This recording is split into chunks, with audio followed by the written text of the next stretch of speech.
Hello, everybody. This is Deborah Owen from Einstein's Secret, and I am really excited to be able to introduce you today to Danny Iny. Danny is known as the Freddy Krueger of blogging, and he'll be able to tell us about that in just a minute. He is the founder of Firepole Marketing and the author of several best-selling Amazon ebooks that are about marketing and engagement with the audience. And he has several terrific online programs about engaging your audience and learning how to write for other blogs, and we are really just happy to have you here today, Danny. Thank you. I'm really excited to be here. Thank you for inviting me. Sure. Why don't we get started by just having you tell us a little bit about how you got to where you are right now, and what your trajectory has been to get you to this point so far. How did I get to where I am right now? By accident? Is probably the best answer. Um, things look very, very intentional in hindsight. I'd like to say sometimes that meaning is created retroactively. So, you do the best you can, you try a lot of things, and some of it works, and you do more of that. And in hindsight, it looks like this very carefully charted path. You can make it out this like really interesting biography, but real life doesn't. It's squiggly. Squiggly, I like that. It's not my phrase. Mitch Joel mentions it in his book, Control Delete, but the idea that career paths these days are very squiggly. And that was very much the case for me. I quit school when I was 15 to start my first business. Been involved in a whole bunch of different startups, the most recent of which was a company called Maestro Reading. We were building software that teaches kids how to read, which is something that I care a lot about. Right. This was 2007, 2008. And we had some good results. We were doing pretty well. But in 2008, the markets crashed. It destroyed the company. Everything fell apart. So I had to go back to my coaching and consulting work. And out of that kind of came Firepole Marketing in a very roundabout kind of way. It wasn't a straight line at all. I was serving small business owners and entrepreneurs, 0 to 10 employees, so really small. And I found that there were enough of them who were doing well. They could afford my services. Business was good. There were also a lot who were not doing very well at all and needed a lot of help and couldn't afford to pay for it. So I found I was giving away a lot of my time for free, which is fine because a lot of people helped me out when I was getting started. You pay it forward. That's how it goes. Right. But that wasn't scalable. You can only help so many people that way. And so I was like, there's got to be a good program or training or something I can point these people to, and I couldn't find anything. And so I was like, okay, I'll build it myself. I did exactly what I tell all of my students not to do, which is I built this giant, massive training before I had an audience. We spent literally over 2,000 hours on this thing, massive endeavor. Never sold very well at all. It's a great program, but never sold very well at all. Built this program, which the Firepole Marketing Audio Coaching Program, rebranded it as Marketing That Works. Okay. And this was back in 2010 or so that we built it. So then I was like, okay, I need to find an audience. I need to find the people who are going to be interested. And so I started blogging, and I stumbled onto guest posting, and I wrote a few guest posts for big blogs just because the opportunity kind of presented itself. And not because it was the big master plan, but it worked pretty well. So I was like, okay, I should do more of this. What I sometimes lack in brilliance, I make up for in work ethic. Okay, good. So I just did a lot of it. And in 2011, I think I was featured on over 80 major blogs. So I did a lot of guest posts. That's a ton. It's a lot of writing. Yeah. And that kind of led to the next thing, because everyone was like, well, how did you write so much? And that led to a training the first very successful training that I created. But you asked where the name the Freddy Krueger thing came from, which is very ironic because I've never in my life seen a Freddy Krueger movie. I haven't either, but I know what it's referring to, yeah. So that's it. I know the reference, but it's not my thing at all. But doing all these guest posts, and people start to notice, they're seeing me all over the place. And one guy in particular started leaving comments on a lot of these blog posts saying, wow, Danny, it's like you're Freddy Krueger. Wherever I turn, you're there. And it stuck, and I became the Freddy Krueger of blogging. And I kind of ran with it because, it was memorable, and it kind of worked on that level. But, right. I mean, now it's not on brand at all. We're about, connect, engage, inspire. We're not, the Freddy Krueger of blogging. Kill it, yeah. That's great. Well, blogging is not exactly social media, but it is certainly a way of connecting with people. Can you talk a little bit about that? Sure. Well, I it's hard to distinguish. The lines between, where does social media begin and end are very arbitrary. Right.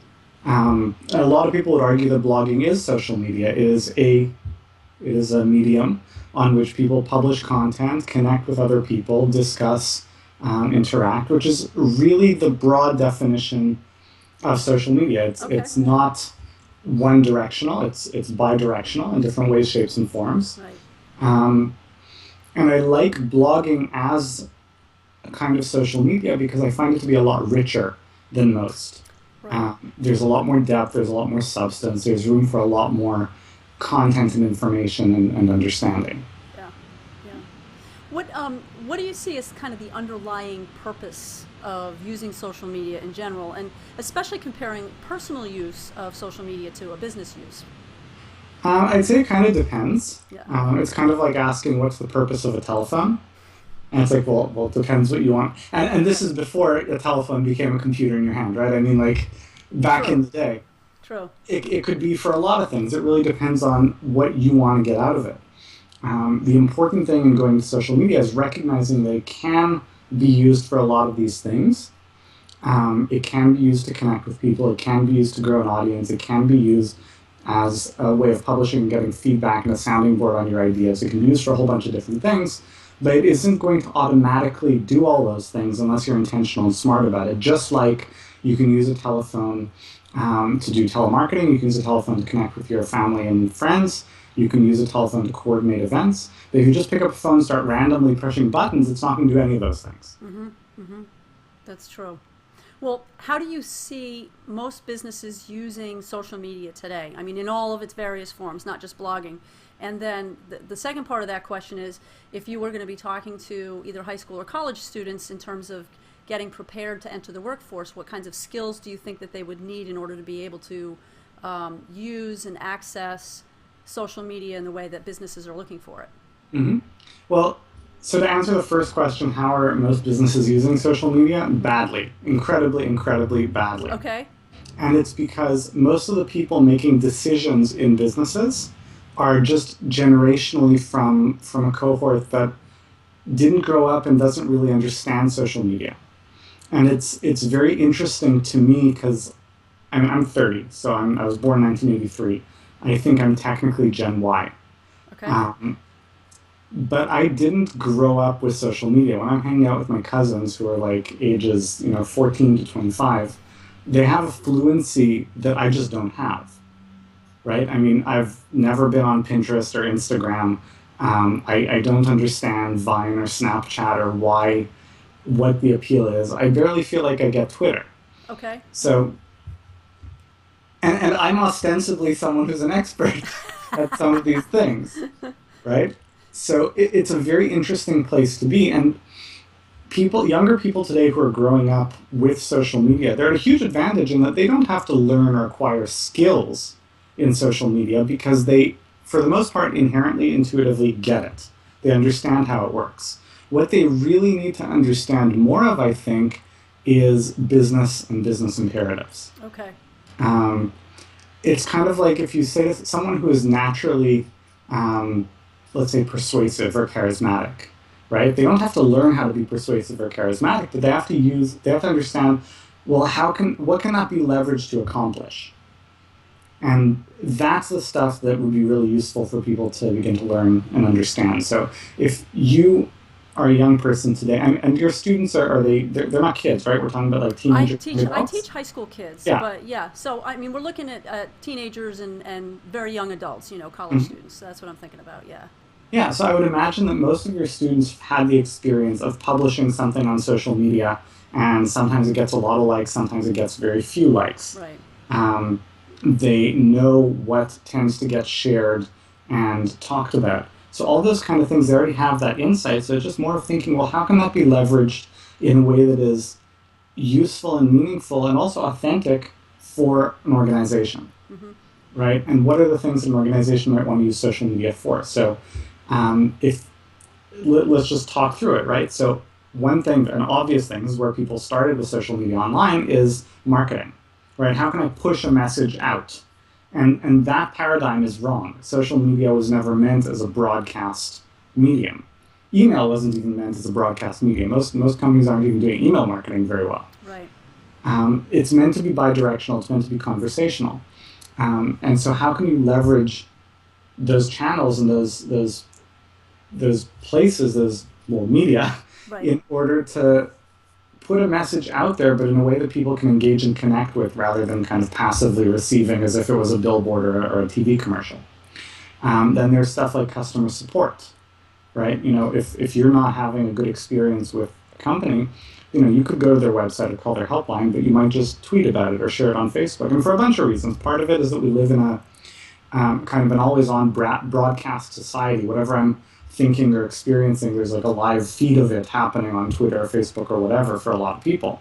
So it's not even intentionally to complain. It's just there's a thinking out loud that happens with a lot of people in our society. Mm-hmm. But then there's also, this is where I'm going to share it with my friends. I'm going to warn them about what's going on. I'm going to share my experience with them so that we can connect about it. And there's also a feeling, which is correct in a lot of cases, that if I send an email or I call up the helpline, it's private, right? Nobody knows about it. And the company doesn't particularly care. If I tweet them saying, hey, this thing isn't working, then maybe they don't care either, but they don't like the idea of like all the people who may or may not be following me hearing that this thing doesn't work. Right. So I think I might be able to get a better or faster or, kind of force a response. And it's kind of messed up that customer support works in that way for a lot of organizations, but, it is what it is. Yep. Yeah. Yep. So they probably have people who are monitoring things like Twitter just to see what's going on, is what I would guess. Well, it depends on the organization, but yeah, and I've definitely seen case studies and heard reports of like, you email them, nothing. You tweet saying there's a problem, they're on it right away. Right. And it's problematic when customer service has really transitioned into being kind of the damage control side of PR. Mm-hmm. But again, for some organizations, that's what it is. Yeah. And actually, that kind of leads me into one of my other questions, which was you talk about that it's a two-way communication, that it's bilateral, and communication is one of the aspects of social media that I think is there. Communication and collaboration, and so I'm wondering if you could talk a little bit about your new slogan, which is Connect, Engage, and Inspire, and tell us a little bit about how you got to these and what it is you're trying to, what message you're trying to convey with that as the new slogan now. Sure. So it's actually really interesting because we've been around now for a few years, and the way a lot of branding initiatives work, often because you brand a new company, so there's nothing yet, and you're kind of creating the mold it's going to kind of fit into. Or often rebrands happen when a company's kind of not getting the outcomes they want. They're like, we have to shift people's perception of who we are. And that's messed up because that's not what a brand is. A brand is not what you say about yourself. A brand is how other people perceive you. Your brand is the picture that other people have of who you are. So you're reflecting what they think about you. Yes, not what you want them to think about you. Exactly. And that's not how most branding initiatives play out, but it's what it really is. It's how they should play out, and it's what actually happened in our case. We've been around for a few years now. We've been kind of doing our best to put our best foot forward and best face out into the world and interact with people in a way that is consistent with our values. So we are about connecting with people that we care about and having genuine connection and partnership there. We believe in empowering people to accomplish more than they're capable of accomplishing before we start interacting with them. There's the sentiment that you want to leave the world a little bit better than you found it with your interactions, and we believe that as an organization. Mm-hmm. And what we found, because Firepole Marketing started off as a blog to sell my Marketing That Works training program, right, which is a very generic kind of online marketing or general marketing blog. It was great and the content was good, but the brand was kind of very generic. And so this whole rebrand effort that we've been working on for the last 6 months was really about bringing the look, feel, and explicit message of the site and blog into alignment with kind of what we had implicitly created and the expectations that people had kind of formed over time through their interactions with us. Mm-hmm. Mm-hmm. And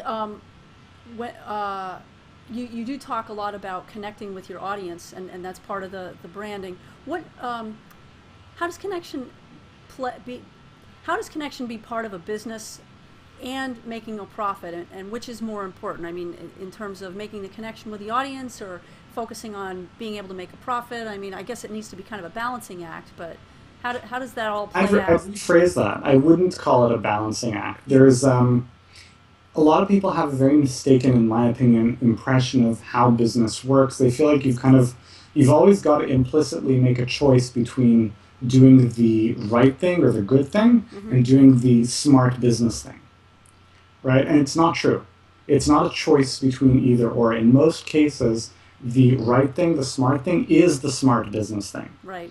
Unless you're incredibly kind of myopic in your viewpoint and focus. Yeah. So if you're kind of looking at how can I make the most money in the next 36 hours, maybe the right thing is not the smart thing. Okay. But most of us are in business for more than the next 36 hours. And Yeah.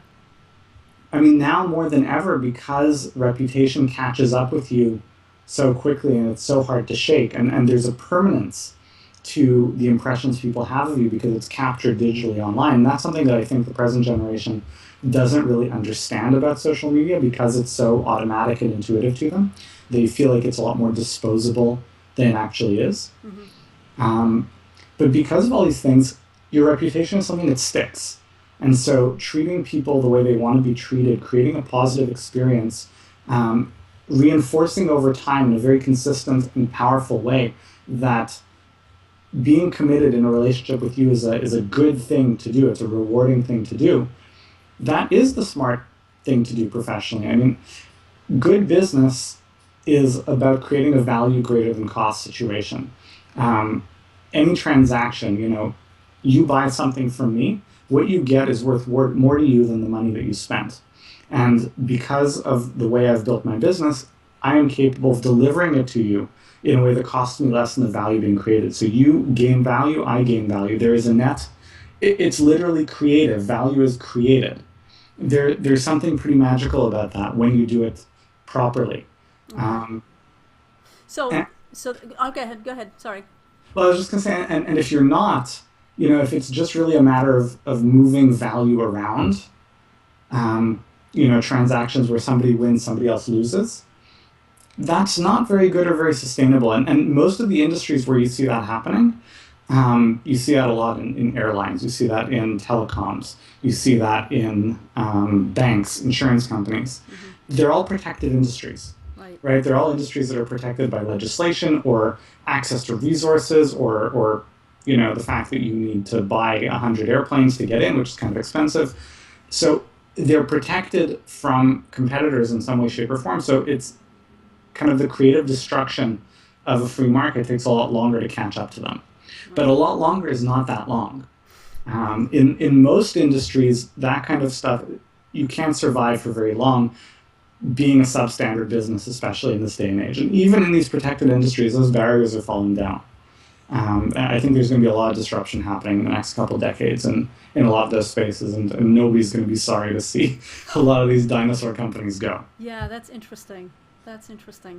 Well, if we were to kind of back it up from those large industries to a small business, and let's say somebody were going to start today in a new small business, and they wanted to begin a social media presence in order to get their name out there and have people begin to know who they are. What would be some of the first steps that you would recommend? Well, the first step is not a social media step, it's a business step, which is figure out who is your audience. Yeah. Right? Whatever it is that you want to sell, well, who is it that's going to be interested in buying it?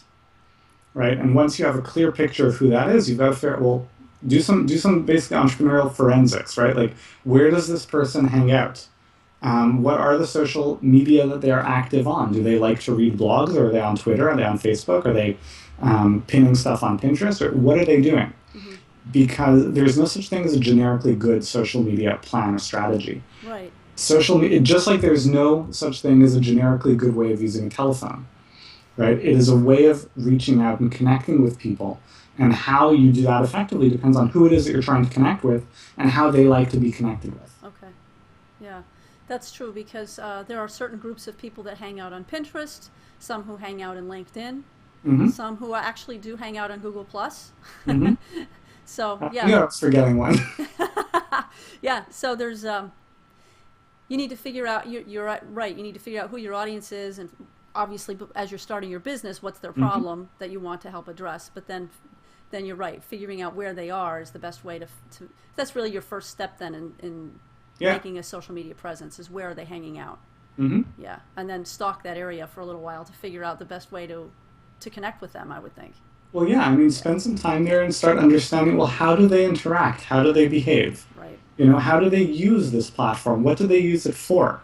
And that's a really important thing. I mean, a big part of the reason why Facebook is such a challenging environment for marketers, as compared with, for example, Google. I mean, the Google-Facebook divide, it's a classic thing, right? Right.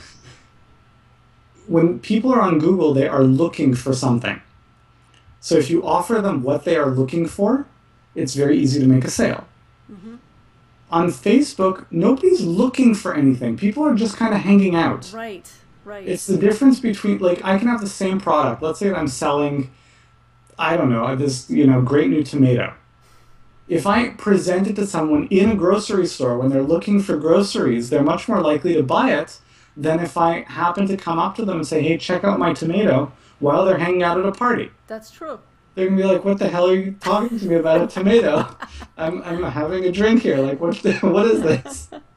And yet there are all these people who claim that Facebook is an amazing way to get your name out there. It's just, but Mm-hmm. if people are hanging out, maybe I don't know. It's So it's there are some messages that people are very receptive to when they're hanging out. Yes. Okay. Right? And that's the key thing, right? There isn't a better or worse network in general. There is a better or worse place to reach specific people with a specific message. Okay. Okay. And you can't diagnose that till you know, well, who are the people and what is the message? Right. Right. Yeah, that makes total sense. Good. Taking a slightly different tack at this point, we'll talk about community, because that's another one of the facets, I think, of social media that's really important. Mm-hmm. And I know you've just started this new online community, and I was wondering if you could tell us a little bit about that, and why you think that social media and community go hand in hand, kind of on a broader basis. Sure. So, and we talked before about how social media isn't unidirectional. Right. And it's bidirectional, but it's actually not bidirectional. It's multidirectional. And that's kind of the key thing, right? Traditional advertising, a TV commercial, let's say, it goes one way, from the marketer to the audience, and that's it. No back and forth. And with the advent of stuff like email marketing, right, which, again, most people don't do it well. They do treat it as just a one-way thing. Nothing bugs me more than, no reply at such and such. It's Yes. like, no reply. Yes. It should be, please reply. Right. But email, if done right, is bidirectional. I can email you, you can email me. Social media is not just between you and me anymore. Because if I'm pushing out content and you're receiving it, and Joe is receiving it, and Mary is receiving it, then it's me to Joe and me to you and me to Mary, but it's also you to Joe and you to Mary and Mary to Joe, Mm-hmm. right? And once the audience is able to interact with each other, that's the basis for community. Right. That's when people can all connect with each other. Right. Now, it's an important distinction that a lot of people struggle with. It is possible to create community, but it's very hard. What we did is not create a community, we just created a community. We didn't just create a community. There was already a community. Exactly. Right. There was already a community that kind of came together around our shared values and what we're doing, Mm-hmm. and we introduced a new place for that community to hang out and strengthen their connections with each other. Mm-hmm. And that's an important challenging distinction. Building community is not a function of technological functionality. Do you need certain technology just to make it practical for people to interact? Yes. But technology does not build community. The community is built on the connections between people. Mm-hmm. Mm-hmm. Okay, good.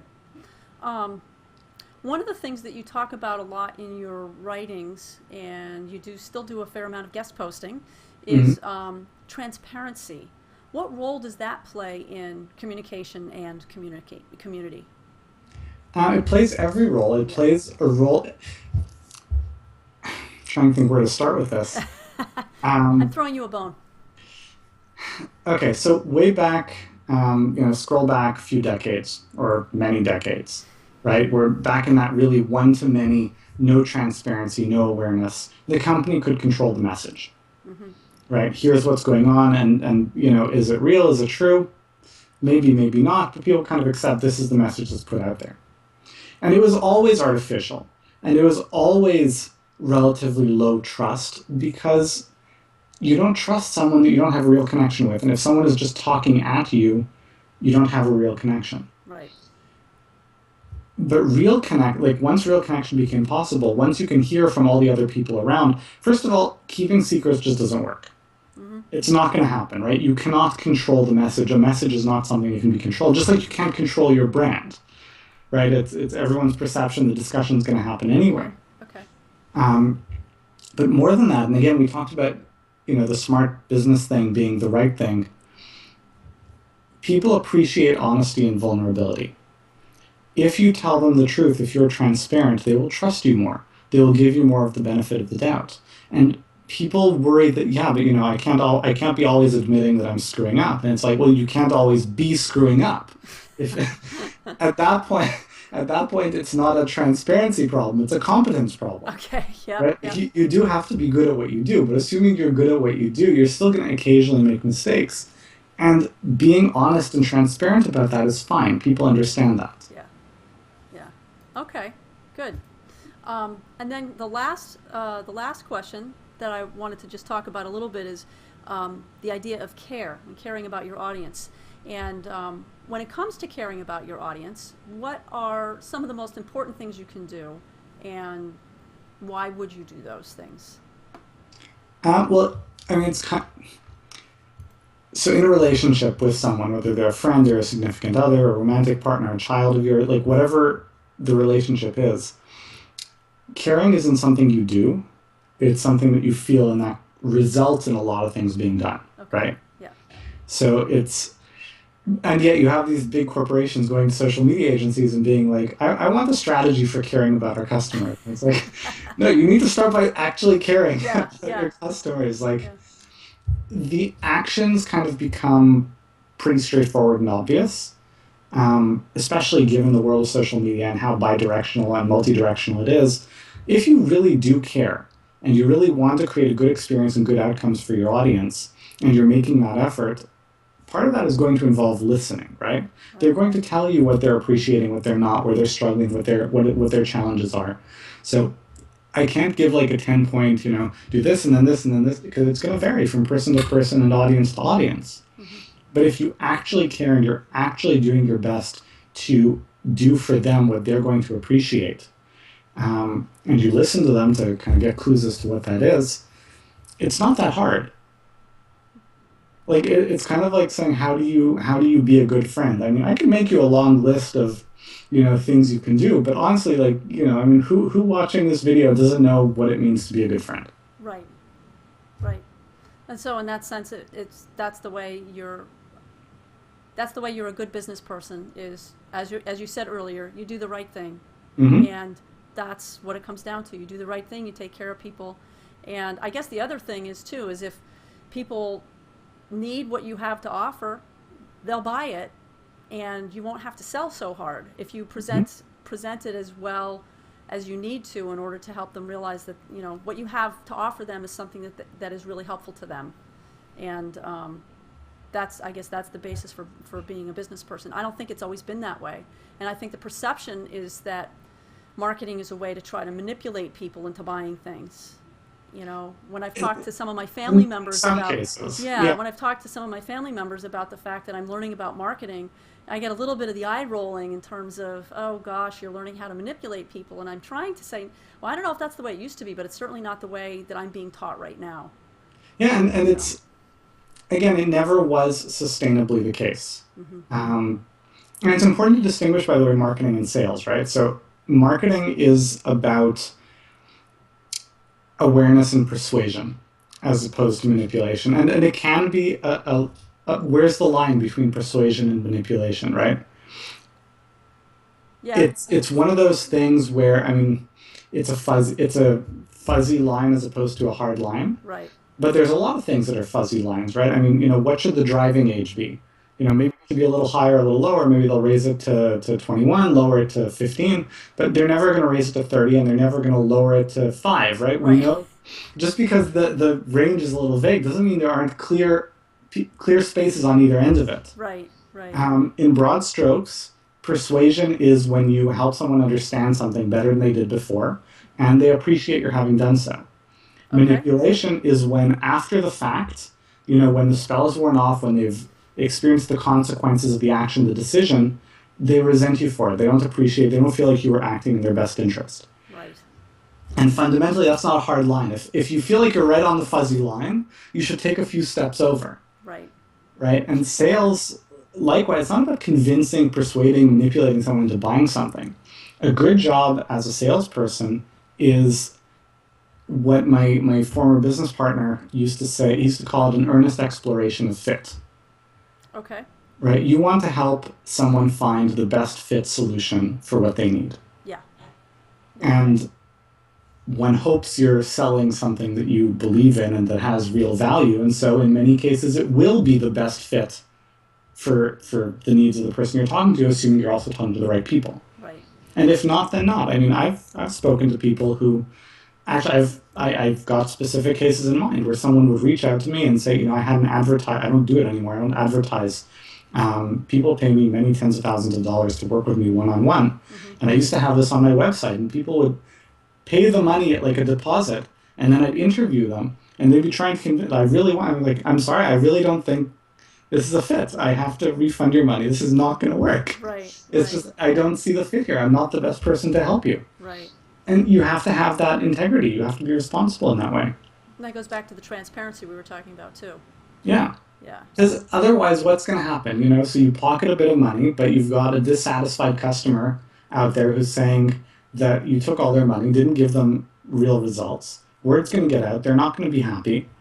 And all this for what? A few $1,000s in your pocket? Like, how, on the scale of the lifetime of a business, there is no way that is smart business. Yeah. Yeah. So it just comes down to taking care of your customers the way that they will feel like they got something of value. That's Mm-hmm. the care. And building a community of people who can help each other and share with each other and learn from each other, which I think is really important too. Mm-hmm. So, between care and community and communication, we talked about communication as well.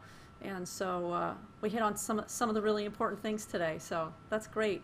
Do you have anything else that you would add to students who are learning about social media and using the internet in order to communicate with people? I guess just to keep in mind that at the same time, it's a very friendly, very open world. It's also sometimes not. Mm. And just like anywhere else, right? I mean, you go play in the park, you meet a lot of friendly people, but you still be careful about talking to some stranger. There's always going to be that kind of balance. Yeah. And the most important thing that I would emphasize to especially younger people getting involved with social media is it's a lot more permanent than you probably think. Right. And the offhand comment or photo or whatever can come back to bite you 6 years later. So be very careful about the rule of thumb is don't do or say anything. I mean, you shouldn't do this in general in your life, but certainly in writing or in a digitally captured format, don't do or say anything that you wouldn't be proud to share with your parents, your significant other, and your kids. Right. Your grandmother is the one I always heard, right? Yeah.